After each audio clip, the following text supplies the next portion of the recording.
నమస్తే మావా, చాలా రోజుల తర్వాత వ్లాగ్ అయితే తీస్తున్నా.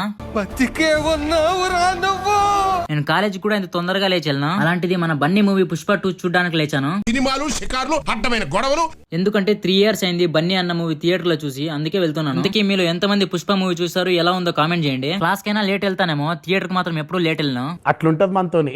ఇంకా మూవీ కూడా స్టార్ట్ కాలేదు, అయినా ఫుల్ అరుపులు. మూవీలో బన్నీ ఎంట్రీ మాత్రం మామూలుగా ఉండదు. ఇక మూవీలో బన్నీ యాక్టింగ్ ఉంటది, ఆ యాక్టింగ్ కి ఆస్కర్ ఇచ్చినా తక్కువే. జాతర సాంగ్స్ లో ఎక్స్ప్రెషన్ ఇస్తాడు మావా, చాలా అంటే చాలా బాగా ఇస్తాడు. ఇక మూవీలో గూస్ బంప్స్ తెప్పించే సీన్లు 4 ఉన్నాయి. ఇక లాస్ట్ ఫైట్ ఉంటది మావా, ఇలాంటి ఫైట్ నేను ఎక్కడా చూడలేదు. ఓవరాల్ గా నాకు మూవీ చాలా నచ్చింది. మీరు కూడా ఈ రివ్యూస్ చూడడం ఆపేసి థియేటర్ కి వెళ్ళి మూవీ చూడండి. ఎందుకంటే రివ్యూ చెప్పేవాడికి నచ్చిందో లేదో సెకండరీ, ఫస్ట్ నీకు నచ్చాలి మూవీ అనేది. వాడు ఎవడికో నచ్చితే నీకు నచ్చాలని రూల్ ఏం లేదు, అలా అని వాడికి ఎవడికో నచ్చకపోతే నీకు కూడా నచ్చకూడదని రూల్ లేదు. అందుకే వెళ్ళి ఫస్ట్ మూవీ చూడమావా నువ్వు. ఇంకో విషయం, చాలా రష్ గా ఉండే థియేటర్ లో జాగ్రత్త మావా. సినిమా కావాలంటే రేపు చూడొచ్చు. First take care of your self మావా.